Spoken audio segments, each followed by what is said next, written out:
અને હાલ તો આ દ્રશ્યો આપ જોઈ રહ્યા છો કઈ રીતે મોક ડ્રિલ એક બાદ એક તમામ જિલ્લાઓમાં હાથ ધરાઈ રહી છે। જ્યારે કોઈ અનિચ્છનીય બનાવ, કોઈ ઘટના એવી સર્જાય છે, અચાનક હુમલો થાય છે, તો તે સમયે સિવિલ નાગરિકો એટલે કે રાજ્યના નાગરિકો, દેશના નાગરિકોને કઈ રીતે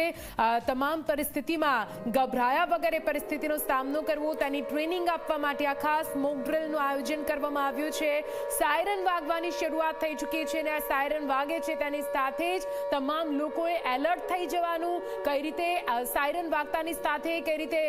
કયા જે સ્ટેપ્સ છે તેને અનુસરવાના, કેવી રીતે પોતાને સુરક્ષિત સ્થળે ખસેડીને કેવી રીતે પોતાને બચાવવા, આસપાસના લોકોને બચાવવા, બચાવ કામગીરીમાં કેવી રીતે મદદ કરી શકાય છે, કોઈ જગ્યા પર તમે ફસાયેલા છો તો ત્યાંથી કેવી રીતે નીકળી શકાય છે। આ તમે જુઓ,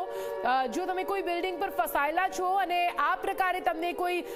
રોપ અથવા કોઈ દોરડું મળે છે જ્યાં જે પૂરી બચાવ કામગીરી હાથ ધરાતી હોય તો ત્યાંથી કેવી રીતે તમે નીચે ઉતરીને સુરક્ષિત સ્થળે ખસી શકો છો તેના માટેનું આ પૂરું આયોજન મોક ડ્રિલ આપ જોઈ રહ્યા છો। અહીંયા એ જ ટ્રેનિંગ આપવામાં આવી રહી છે, સાથે જેટલા પણ લોકો આ દ્રશ્યને જોઈ રહ્યા છે એ લોકો પણ શીખી રહ્યા છે કે આખરે આ પરિસ્થિતિમાં કેવી રીતે આપણે લડી શકીએ, કેવી રીતે આપણે આપણી જાતને, આપણા પરિવારને, આપણી આસપાસ રહેલા લોકોને એક નાગરિક તરીકે પોતાની ફરજ બજાવતા સુરક્ષિત રાખી શકીએ।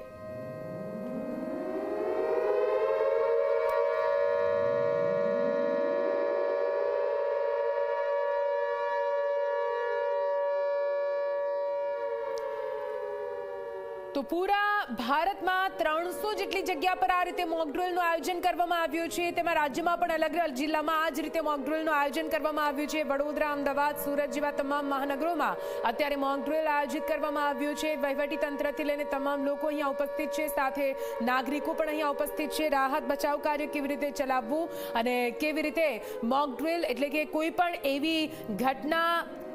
બને છે તો તે વખતે કેવી રીતે કામ કરવું, કેવી રીતે એકજૂટ થઈને તે ઘટના, તે પરિસ્થિતિ સામે લડવું તેની ટ્રેનિંગ આપવામાં આવી રહી છે। એક તરફ જ્યાં લોકો ફસાયા હોય તો તેવી પરિસ્થિતિમાં કેવી રીતે દોરડું બાંધી બધાને નીચે ઉતારવા તેની ટ્રેનિંગ, આ સાથે અહીંયા તમે જોઈ રહ્યા છો જ્યાં કોઈ હુમલો થાય છે, કોઈ બોમ્બ ફૂટે છે અથવા આગ લાગે છે તો આગજનીના એ માહોલમાં કેવી રીતે લોકોનું રેસ્ક્યુ કરીને બહાર કાઢવા, કેવી રીતે ઇજાગ્રસ્તોને બહાર કાઢીને સુરક્ષિત સ્થળે ખસેડવા, કેવી રીતે તેમને હોસ્પિટલ પહોંચાડવા તેની મોક ડ્રિલનું આયોજન અહીંયા કરવામાં આવી રહ્યું છે।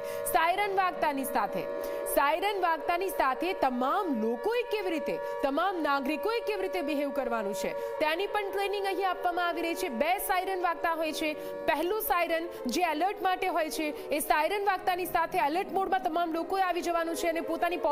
પોઝિશન લઈ લેવાની છે, સુરક્ષિત સ્થળે ખસી જવાનું છે, વાહન નથી ચલાવવાનું અને પૂરતું ધ્યાન આપવાનું છે, આપણી અને આપણી આસપાસ રહેલા તમામ લોકો સુરક્ષિત રહે તેવા પ્રયત્નો કરવાના છે। 2 અલગ અલગ દ્રશ્યો તમે જોઈ રહ્યા છો। એક તરફ બિલ્ડિંગ પરથી નીચે ઉતરતા લોકો તમે જોઈ રહ્યા છો, અહીંયા એ જ ટ્રેનિંગ આપવામાં આવી રહી છે કે કોઈ ઊંચી બિલ્ડિંગ પર જો કોઈ ફસાયેલું છે અને બિલ્ડિંગ પર કોઈ ઘટિત દુર્ઘટના અને ત્યાંથી તમામ લોકોને નીચે ઉતારવાના છે તો કેવી રીતે તમે નીચે ઉતારશો એ સમયે આ મેથડ ઉપરથી દોરડું લટકાવીને તે દોરડાનો સહારો લઈને નીચે લોકોને ઉતારવામાં આવશે। તેની માટે જરૂરથી અનુભવ અને પ્રેક્ટિસની જરૂર છે, પરંતુ જ્યારે જાન પર આવે છે, જ્યારે જાન બચાવવાની વાત છે ત્યારે તે સમયે થોડી ઘણી પણ જો જાણકારી હોય તો તે ઘણી મદદરૂપ થઈ શકે છે અને એટલા માટે જ અત્યારે પૂરા ભારત દેશમાં આ જ રીતે રેસ્ક્યુ ઓપરેશન આખરે કેવી રીતે ચાલશે તેની મોક ડ્રિલ એક બાદ એક તમામ જગ્યાએ હાથ ધરાઈ રહી છે।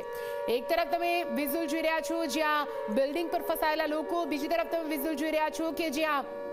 બની શકે છે કે એ બિલ્ડિંગ પર બોમ્બ ફૂટ્યો હોય અથવા એ બિલ્ડિંગ પર હુમલો કરવામાં આવ્યો હોય, તે સમયે લોકોને બહાર કેવી રીતે કાઢવા, લોકોને કેવી રીતે સુરક્ષિત સ્થળે લઈ જવા તેની અહીંયા ટ્રેનિંગ આપવામાં આવી રહી છે। બીજી તરફ આપ દ્રશ્યો જોઈ રહ્યા છો, હર્ષ સંઘવીની અધ્યક્ષતા